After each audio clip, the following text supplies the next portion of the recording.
Mes frères en Christ, c'est votre humble serviteur, le pasteur Joshua Exaucé Amani. Je voulais parler sur l'enlèvement. Je voulais apporter une lumière sur l'enlèvement. Donc, je peux appeler ça la révélation sur l'enlèvement ou la lumière sur l'enlèvement de l'épouse.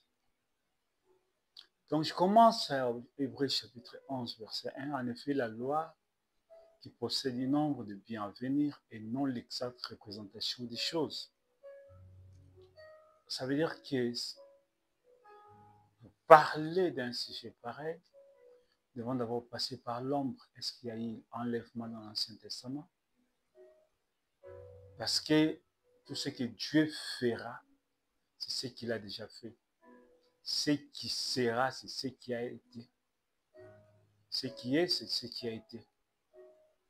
Donc, Dieu a déjà parlé de toutes ces choses. Et nous devons seulement par le Saint-Esprit de Dieu aller puiser, voir dans l'ombre. Est-ce qu'il y a eu enlèvement? Oui. Dans l'Ancien Testament, à la fin de l'Ancien Testament, il y a eu l'enlèvement.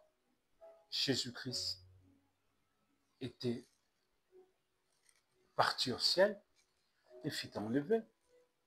Avec, pas lui seul, mais avec les saints de l'Ancien Testament. C'est exactement ce qui va se faire en ces temps de la fin, pour clôturer le Nouveau Testament. Donc voilà pourquoi j'ai commencé par l'ombre, pour dire que la loi qui possède, ça veut dire l'Ancien Testament, qui est un nombre de biens à venir, et non l'exacte représentation des choses. Vous voyez? Donc, nous avons l'Ancien Testament qui est l'ombre. Alors, pour avoir la réalité, qui est le Nouveau Testament, nous devons regarder dans l'ombre. Comment ça s'est passé dans l'ombre? Parce que le Saint-Esprit agit toujours de la même façon. Ce qu'il a fait, c'est ce qu'il fera.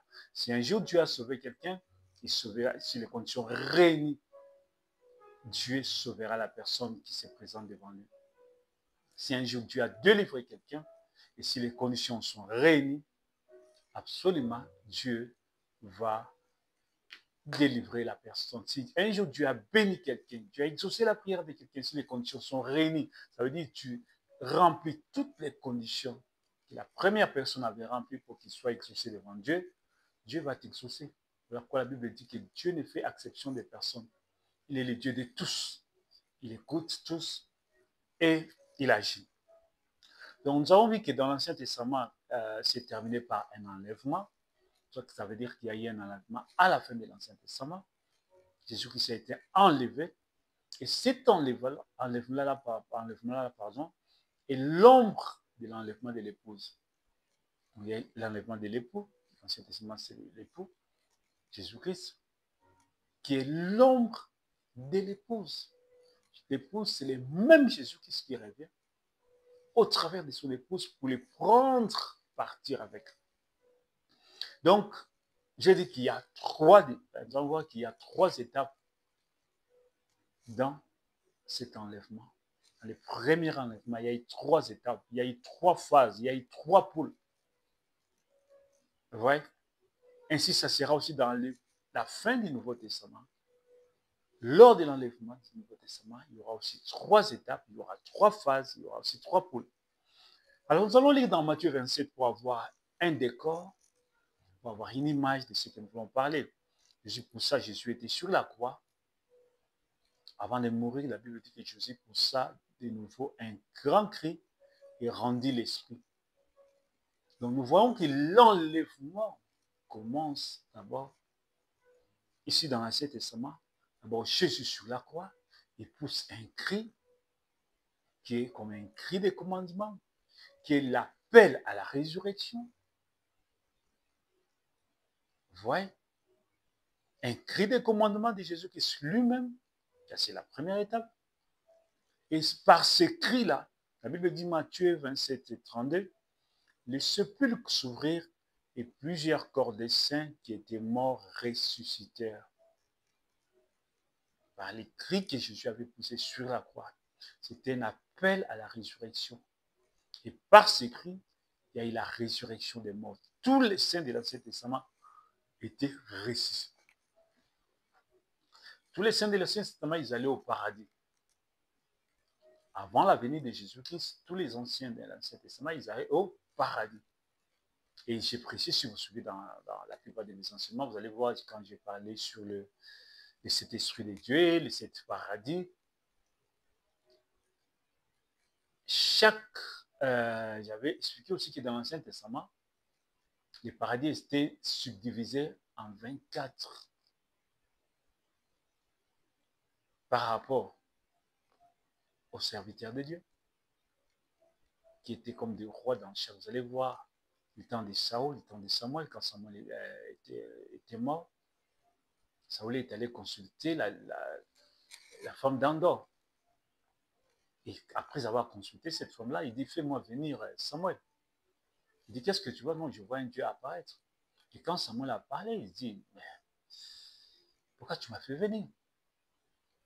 Saül va expliquer des choses. Il a dit, demain tu seras ici avec moi. Parce que là, c'était Samuel qui était le roi. C'était l'âge dans lequel Samuel. Alors, comme Samuel était leader sur la terre, c'est lui aussi qui sera leader de l'autre côté. Voilà pourquoi Jésus avait dit, il y a plusieurs demeures dans la maison de mon Père. La Bible dit, ne savez-vous pas que les saints jugeraient le monde? Chaque messager de Dieu, chaque serviteur de Dieu est juge pour sa génération. Et il rentre au paradis, il continue, c'est lui qui est chef là-bas, qui est roi là-bas, le messager de l'âge. Et ceux qui l'ont accompagné dans les ministères, ce sont aussi ceux qui vont l'accompagner de l'autre côté. J'ai parlé de ça plusieurs fois et on parlera encore de ça.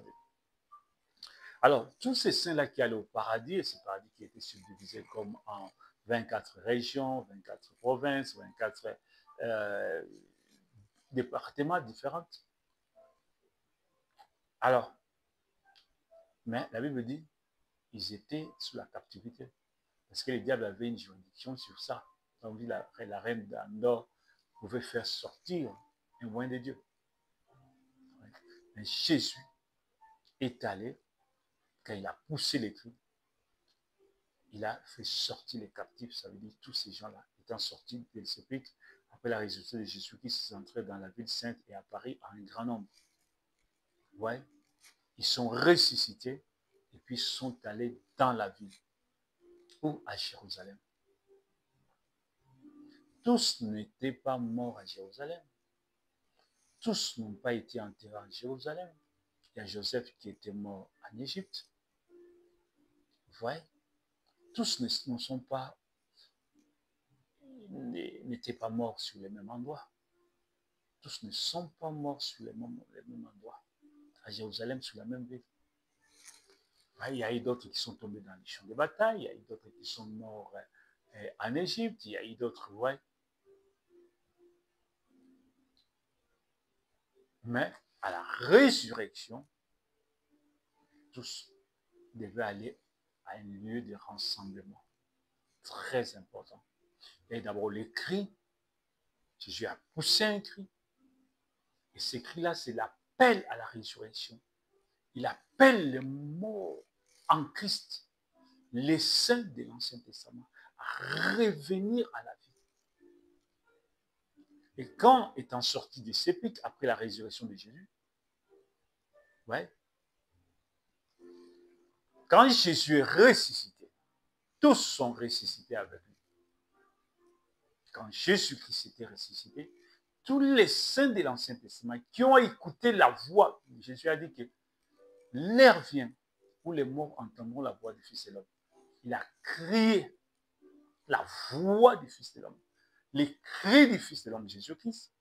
Et cette voix a appelé à la résurrection les morts.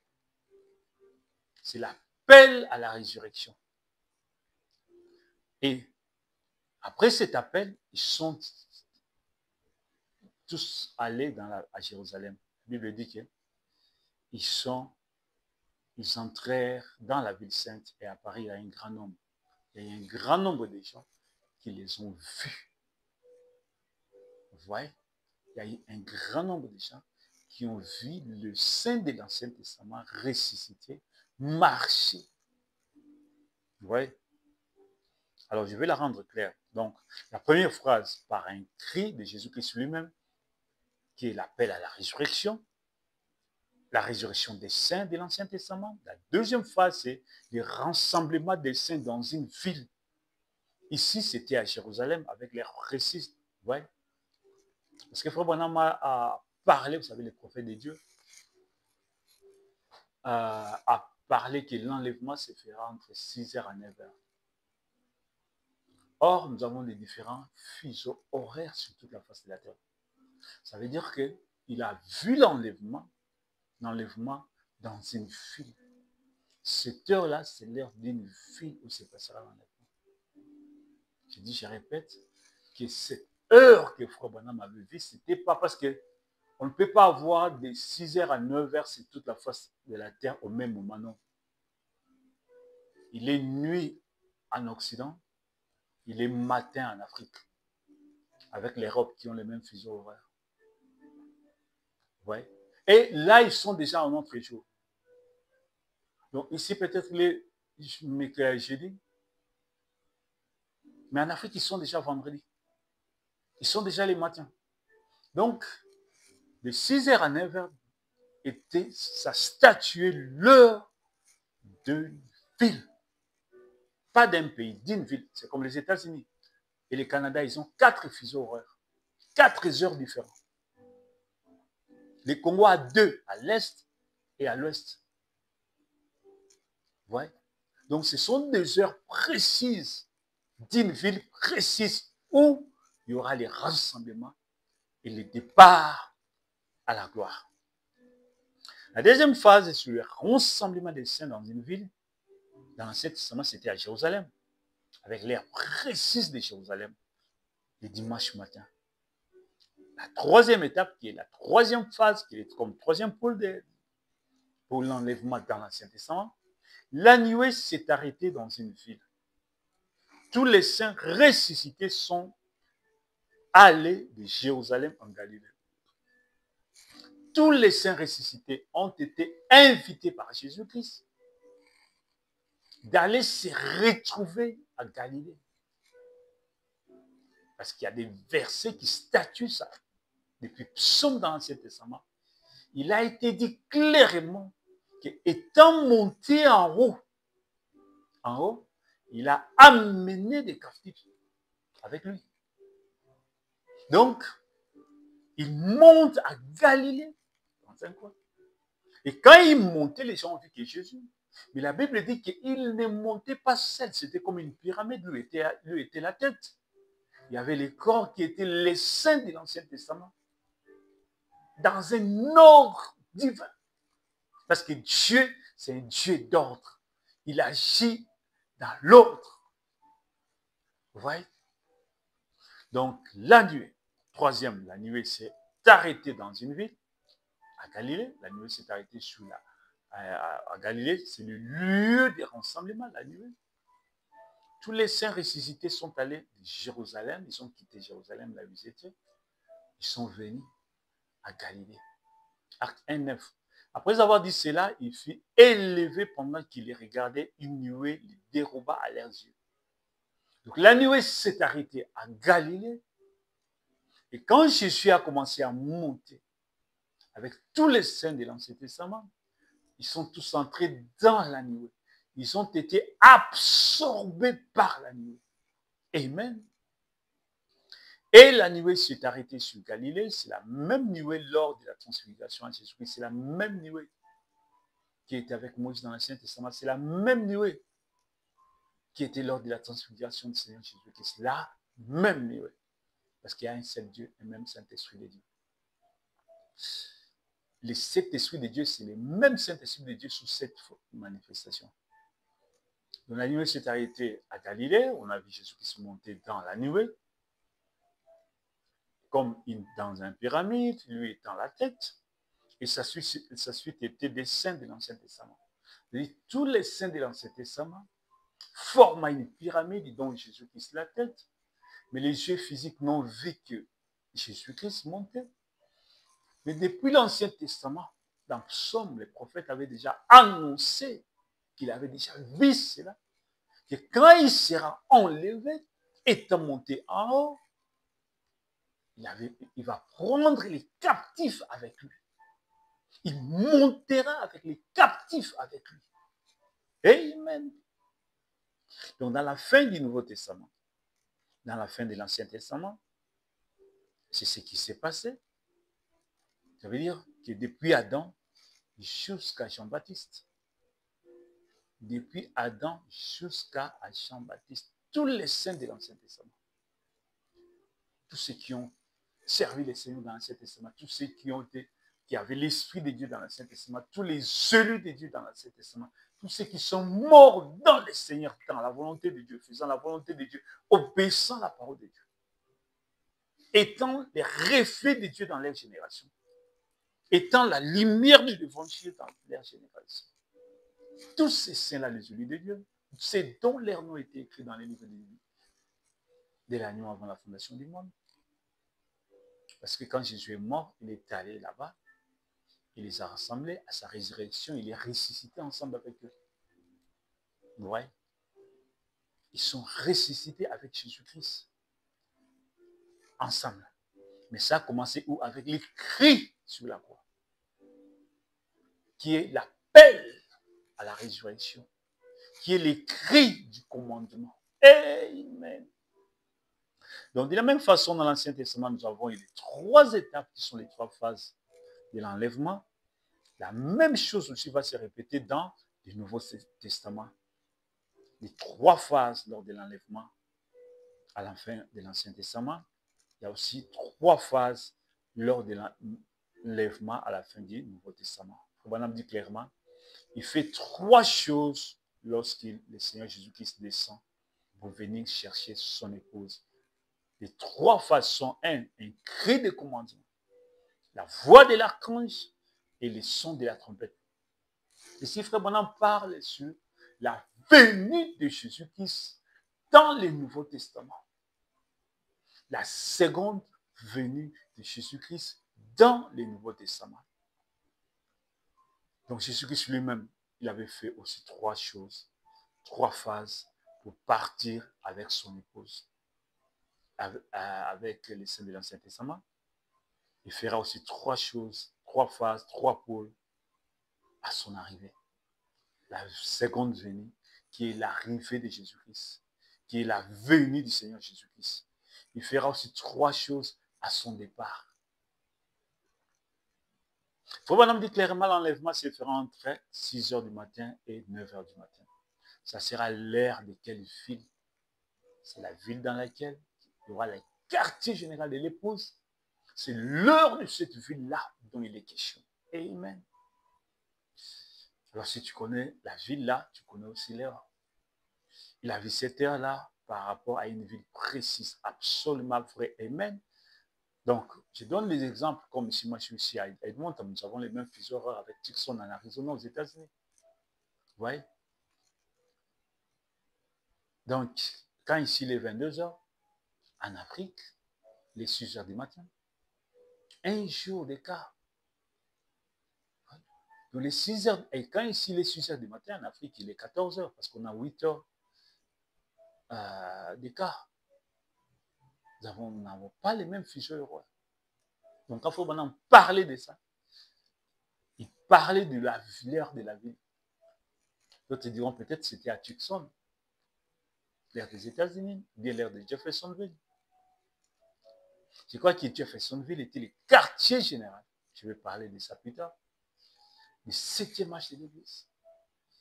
L'âge de Laodicée. Oh, Laodicée s'achève en 1977. Amen. Il y a maintenant l'épouse. L'âge de l'épouse qui arrive. Oh, Jésus. Alléluia. Gloire à Jésus. Gloire à Jésus. Imaginez le 31 décembre, si peut-être ça s'est fait le 31 décembre. Ici, il est encore 22 h.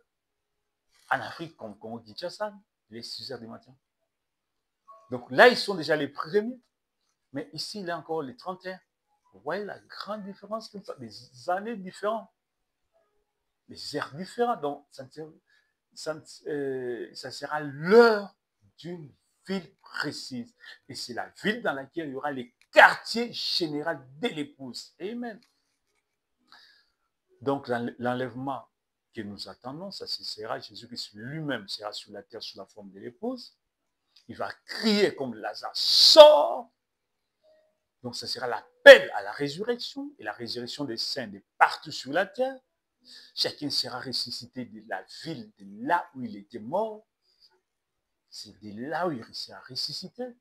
Là où il a été enterré, pour ceux qui sont enterrés, pour ceux qui n'ont jamais été enterrés quelque part.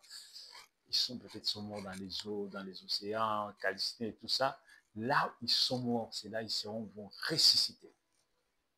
La résurrection des saints, c'est de partout sur la terre. Les rassemblements se fera où? Là, il y aura les quartiers généraux là, de l'épouse. La même nuée que nous avons vu à ce temps de la fin du 28 février 1963. C'est la même nuée qui était venue chercher Jésus-Christ qu'il avait amené avec les saints de l'Ancien Testament. Et c'est la même nuée aussi qui s'est dans laquelle les saints du Nouveau Testament et tous les saints vont partir. Parce qu'il n'y a qu'une seule nuée. Il n'y a qu'une seule nuée pour Dieu. Amen. Donc c'est la même nuée qui va venir chercher l'épouse. Disons, je donne juste un exemple. Je dis peut-être si le lieu de renseignement sera à Kinshasa, au Congo. Donc cette nuée-là va s'arrêter sur le Congo. Il sera là. Et ça sera le lieu du rassemblement. L'épouse va se rassembler à ce lieu-là. Vous voyez? Dans la ville-là. Parce que la nuée, ceux qui sont du message, c'est la nouvelle Jérusalem qui est notre mère. Et là où la nouvelle Jérusalem, la nuée s'arrête, c'est comme le fusée, l'astronaute.